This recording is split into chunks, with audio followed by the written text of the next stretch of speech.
Bismillahirrahmanirrahim. Assalamualaikum warahmatullahi wabarakatuh. Alhamdulillahirabbil alamin. Wal 'aqibatu lil muttaqin wala 'udwana illa 'alal zalimin. Wa asyhadu an la ilaha illallah wahdahu la syarikalah qayyumus samawati wal ardhin. Wa asyhadu anna Muhammadan 'abduhu wa rasuluhul amin. Nabiyina Muhammadin sallallahu alaihi wasallam al-mab'us rahmatan lil alamin wa huwa sayyidul awwalin wal akhirin. Wa sayyidul mursalin wa ala alihi at-tahirin at-tayyibin wa ashabi ghuril mayamin wa man tabi'ahum bi ihsanin ila yaumiddin. Amma ba'd. Kaum muslimin dan muslimat yang dirahmati Allah Subhanahu wa taala, ikhwan fid din wal akhwat fillah, zanillahu wa iyyakum. Segala puji hanya milik Allah Subhanahu wa taala. Shalawat dan salam semoga senantiasa tercurahkan atas junjungan Nabi kita yang mulia, Nabi Muhammad Rasulullah sallallahu alaihi wasallam, beserta para sahabatnya, keluarganya, dan juga seluruh pengikut beliau sallallahu alaihi wasallam hingga hari kiamat kelak. Kaum muslimin yang dirahmati Allah Subhanahu wa taala, kita akan menjawab pertanyaan yang masuk, yaitu pertanyaan dari grup parenting yang ke-87 dari member, yaitu Ibu Nurul Amanah di Kendal. Barakallahu fikum. Pertanyaannya, bismillah, assalamualaikum. Waalaikumsalam warahmatullahi. Afan ana butuh pencerahan. Semoga admin atau ustadz bisa memberikan solusi. Ana memiliki putri kelas 6 dan dulu pas kelas 4 pernah ana masukkan ke pondok, itu pun atas kemauan Ananda, dan ana mendukung. Qadarullah, awal masuk Ananda jatuh sakit dan gak betah tentunya ya.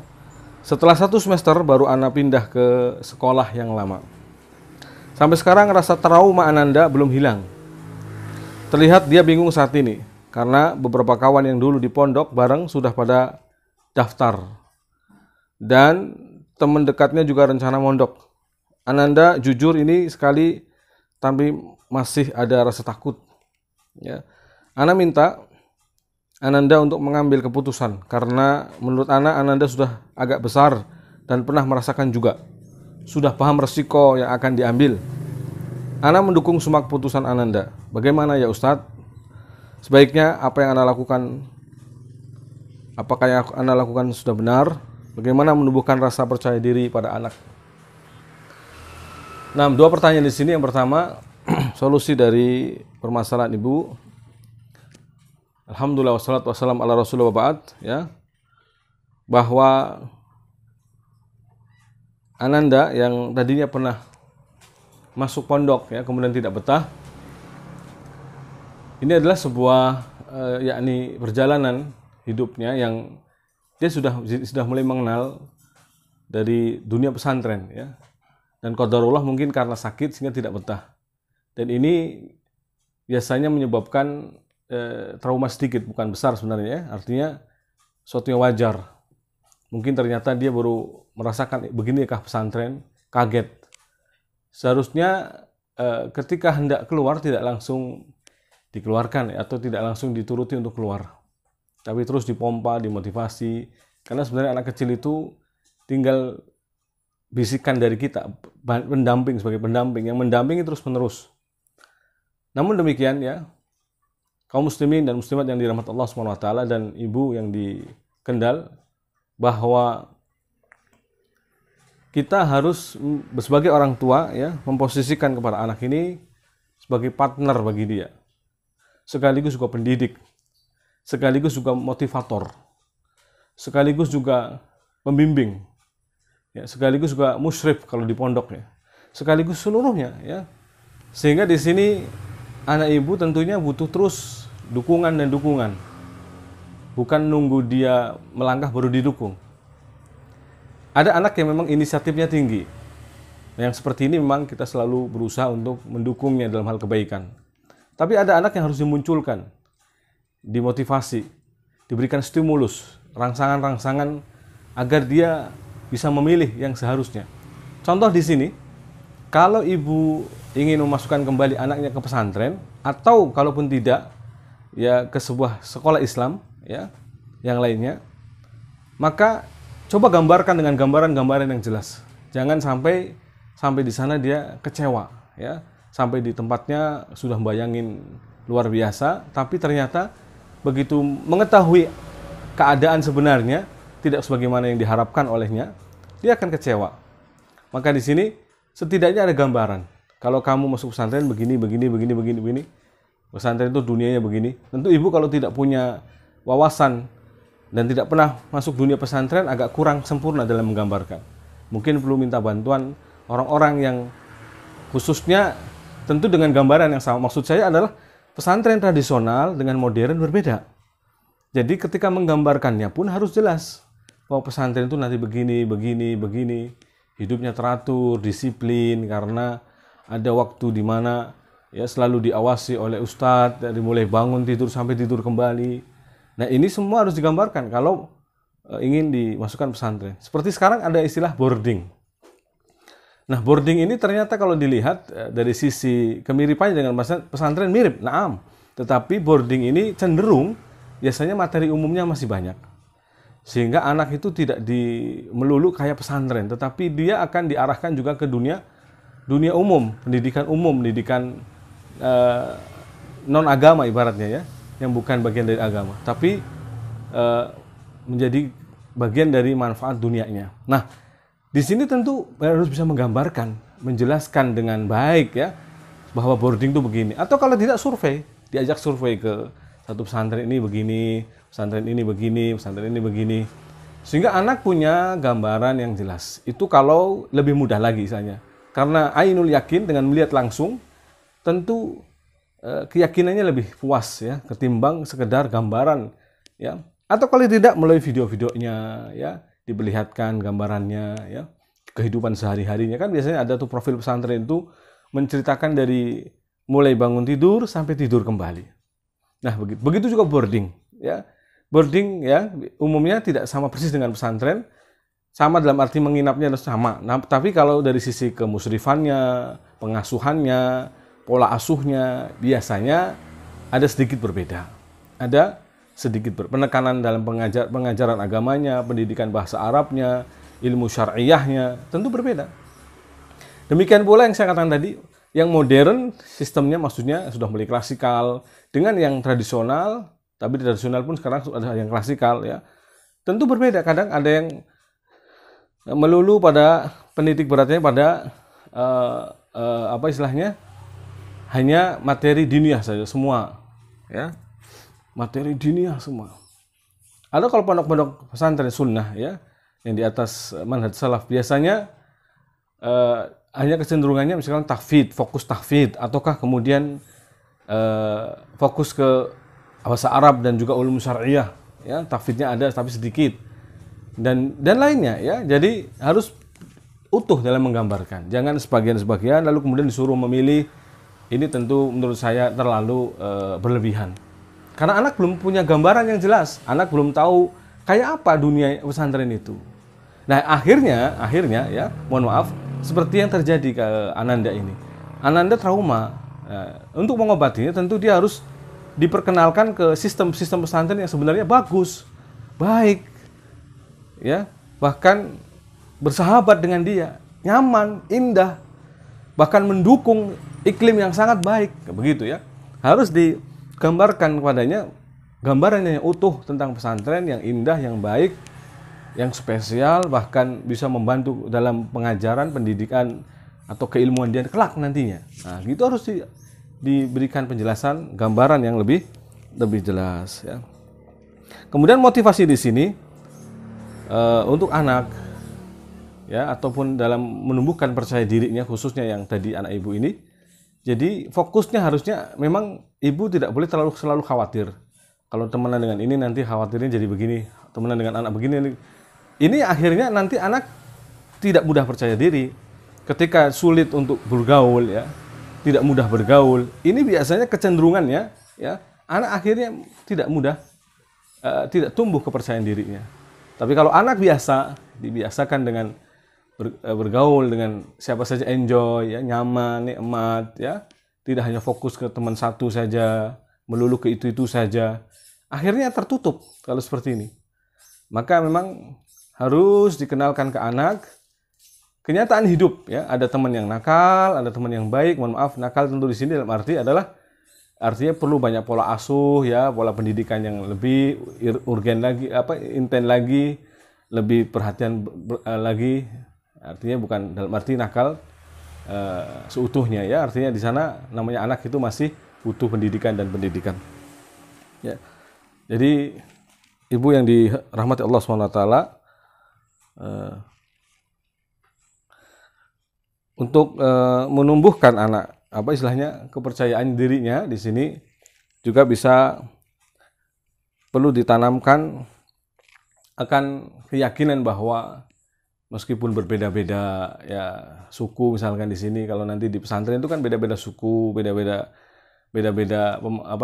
kebiasaan, untuk saling menghormati ya, untuk saling tidak merendahkan, tidak mengejek. Ini agar percaya dirinya tumbuh dan tidak ada yang hina mentang-mentang dari suku ini kemudian seolah-olah hina, tidak ada.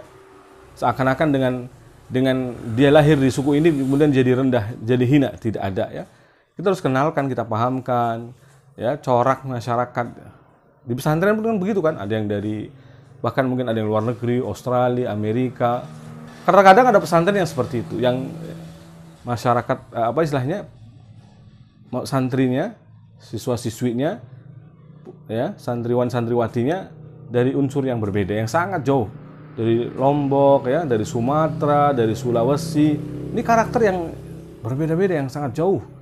Nah, maka di sini harus dipahamkan, diberikan keyakinan bahwa semuanya itu tidak lantas menjadi serta-merta hina, rendah ya. Karena semua manusia diciptakan laqad khalaqnal insana fi ahsani taqwim. Sungguh telah kami ciptakan ya. Sungguh telah kami ciptakan manusia dalam sebaik-baik bentuk, sebaik-baik penciptaan ya.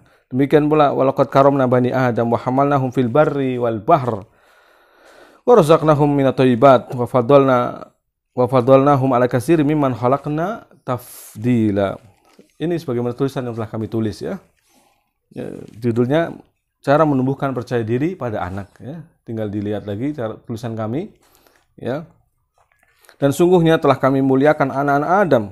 Kami angkut mereka di daratan dan di lautan. Kami beri mereka rezeki dari yang baik-baik. Dan kami lebihkan mereka dengan kelebihan yang sempurna ya. Dan ayat-ayat lainnya yang menunjukkan kesempurnaan manusia. Bahkan Allah jadikan mereka untuk memimpin di muka bumi ya. Jadi tidak ada yang saling merendahkan, menghina. Kemuliaan di antara mereka adalah takwa. Karena sisi kemuliaannya inna akramakum indallahi atqakum. Sesungguhnya orang yang paling mulia di sisi Allah di antara kalian yang paling takwa.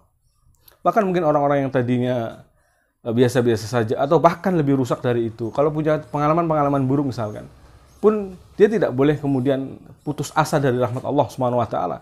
Dia harus selalu berbaik sangka, berprasangka baik pada Allah Subhanahu wa taala, bahwa dia bisa berubah lebih baik, dia bisa mengarah kepada kebaikan, dia bisa berubah menjadi anak yang saleh dan salehah ya. Masing-masing orang ya punya potensi kebaikan karena Allah mengatakan fa'alhamaha fujuraha wa taqwaha, dan kami ilhamkan pada jiwa itu fujur atau takwanya. Tinggal dia akan memilih fujur, kedurjanaan, kedurhakaan ataukah ketakwanya. Dan itu diilhamkan. Ada ikhtiar dari kita untuk memilih. Ada kecenderungan. Nah, mohon maaf Ibu ya.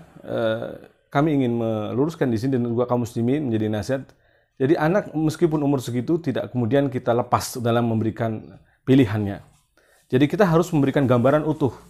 Resikonya termasuk gambaran utuh termasuk di sini adalah nggak enaknya, kalau bisa dikatakan nggak enak di dalamnya itu begini dan begini, itu semua harus digambarkan. Baiknya disebutkan, buruknya disebutkan, enjoynya disebutkan, nikmatnya di dalamnya disebutkan, dan nggak enaknya juga disebutkan, sehingga anak akan memilih sesuai dengan pilihan yang tepat. Itu kalau kita istilahnya menyerahkan pilihan pada anak. Tapi kalau Anda lebih yakin untuk mendorong, memotivasi agar dia selalu mengambil yang terbaik dari pilihan orang tuanya, juga tidak mengapa ya.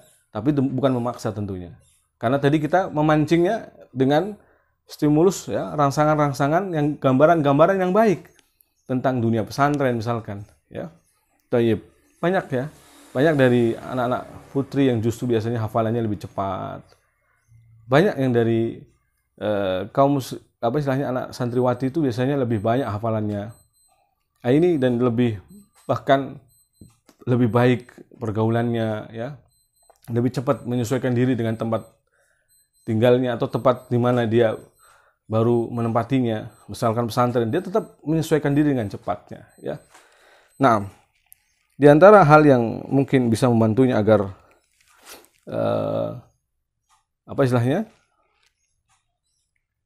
agar dia percaya diri, tumbuh percaya dirinya adalah dengan mungkin ketika nanti di pesantren juga didekatkan dengan teman-teman yang baik. Maksudnya dipertemankan, dipersatukan. Nabi SAW ketika datang ke Madinah, hijrah dari Mekah ke Madinah, langkah pertama kali yang dilakukan Nabi justru adalah mempersaudarakan antara muhajirin, orang yang hijrah dari Mekah ke Madinah, dan Ansor, penduduk Madinah setempat. Nah, mungkin di situ juga penting untuk ketika kita hendak mesantrenkan anak, menyekolahkan anak di sebuah lembaga, orang tua juga kadang perlu melakukan ini, mempersatukan ukhuwah.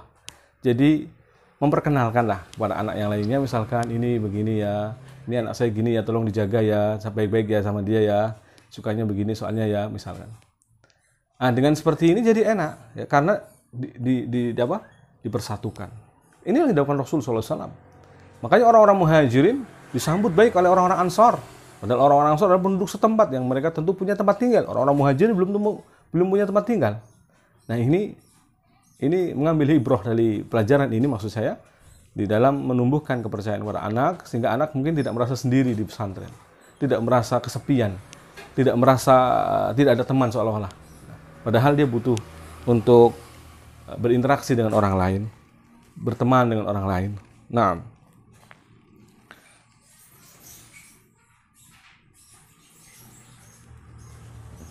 kepercayaan diri juga bisa tumbuh dengan sebenarnya seiringnya belajar agama. Nanti kalau dia belajar agama semakin kokoh, semakin kuat, ya, paham agama, ya, nanti tumbuh kepercayaan dirinya. Kan orang yang imannya kuat, tentu dia akan lebih kepercayaan dirinya lebih kuat. Kenapa? Karena dia tidak perlu ditakuti. Siapa yang perlu ditakuti? Siapa yang perlu dikeluhi? Tidak perlu. Dia akan mengeluh hanya pada Allah. Ya, dia akan mengadukan hanya pada Allah Subhanahu Wa Taala. Nah, gitu ya. Jadi kaum muslimin yang dirahmati Allah Subhanahu Wa Taala, ini perlu kita memperbaiki pola asuh kita kepada anak-anak kita. Jadi meskipun generasi milenial, bahkan mungkin generasi zilenial, kita dihadapkan dengan generasi yang mungkin seperti ini, ya. Artinya seolah-olah harus pilihan mereka yang memilih. Tidak juga, ya. Kadang sejarah itu berulang bahwa orang tua pula lah yang kadang harus menuntun kembali anak-anaknya, harus mengarahkan kembali anak-anaknya, ya, sehingga memilihkan ke sekolah yang tepat, ya. Tadi asalkan kalaupun kita memilihkan dengan gambaran yang utuh, resiko-resikonya disebutkan, ya. Kalau di sini jauh jaraknya, nanti jarang dikunjungi ibu misalkan, ya. Jadi sebutkan dong. Jadi anak itu enjoy nantinya. Kalau misalkan di sini deket, nanti mudah.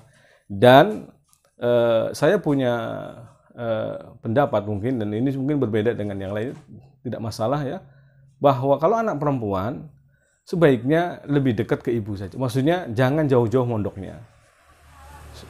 Kalau memang ada sekolah Islam yang bukan boarding sekalipun, ya, maksudnya pulang kembali ke rumah, tapi dengan pendidikan agama yang sudah cukup, ya, hafalan cukup, bahasa Arabnya bagus, saya kira cukup. Tidak perlu harus mondok, ya, tidak perlu harus masuk ke pesantren, ya.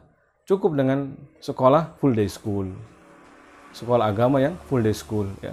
Ini sudah cukup, karena pertama anak perempuan itu tentu beda dengan anak laki-laki yang bisa cepat menyesuaikan dengan tempat tinggalnya, cepat dengan tempat barunya, ya, menyesuaikan dengan tempat barunya. Anak perempuan mungkin butuh penyesuaian yang lama. Nah, ini mungkin kiranya harus menjadi pertimbangan. Yang kedua, karena ya kasih sayang untuk anak perempuan ini biasanya harus lebih besar, khususnya dari ayahnya, kemudian juga dari ibunya, ya. Maka kalau dia dilepas langsung ke pesantren di umur SMP khususnya, apalagi SD jangan sebaiknya, ya. karena dia lebih butuh lagi dan butuh lagi yang namanya kasih sayang. Kelucuan dia, keimutan dia itu jangan dilepas, dinikmati ustadznya, dinikmati guru-gurunya, ya, nikmati orang tuanya dong, ya, jangan dibawa ke pesantren dulu, ya, kasihan, apalagi kalau S4 SD, ya, mohon maaf ya, sebaiknya jangan.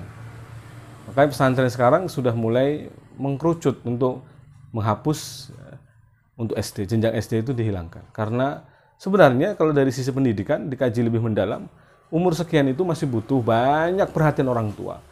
Masih butuh banyak ibu yang asli, bukan ibu yang pengganti. Ya, ayah yang asli, bukan ayah pengganti. Maka di sini ya dibutuhkan ya istilahnya untuk dekat dengan orang tuanya, lebih dekat kepada orang tuanya. Nah, itu dua alasan itu saya kira sudah menjadi bahan pertimbangan yang mungkin kalau ingin masukkan pesantren atau tidak dengan bahan pertimbangan ini. Kalaupun masuk pesantren yang lebih dekat jaraknya sehingga lebih sering dikunjungi, lebih sering untuk dijenguk dan seterusnya, ya. Jadi pun kalau ada komunikasinya tidak putus, ya, mudah dan seterusnya. Wallahu ta'ala wa alam bisawab. Kaum muslimin dan muslimat dimanapun Anda berada, semoga dirahmati Allah SWT. Semoga Allah SWT membimbing langkah kita di dalam mentarbiyah anak-anak kita, dalam mendidik generasi penerus kita semua yang tentunya mereka akan menjadi pemimpin esok, ya, menjadi orang-orang yang saleh dan saleha, menjadi orang-orang yang memimpin ataupun membimbing generasi berikutnya, ya, menjadi orang-orang yang tentunya juga punya misi dan visi untuk kebaikan dunia dan akhirat mereka, ya. Demikian kaum muslimin yang dirahmati Allah SWT. Semoga Allah memberikan taufik kepada kita semua. Semoga Allah memudahkan langkah kita dalam melakukan perbaikan dalam dunia pendidikan, khususnya pendidikan agama atau pendidikan Islam, ya. Semoga Allah SWT memudahkan langkah kita sehingga kita masuk nantinya termasuk golongan orang-orang yang dikumpulkan oleh Allah SWT bersama keluarga kita, anak kita, istri kita, ya, mungkin yang suaminya dengan suaminya, ya, semuanya dengan kakeknya, bahkan mungkin dengan ayahnya, ibunya, semuanya, dan juga bahkan keturunannya di surga kelak. Amin ya rabbal alamin. Demikian wabillahi taufik wa sallallahu ala nabiyyina Muhammadin wa alihi wa sahbihi ajma'in. Subhanakallahumma wa bihamdik asyhadu an la ilaha illa anta astaghfiruka wa atubu ilaik. Wassalamualaikum warahmatullahi wabarakatuh.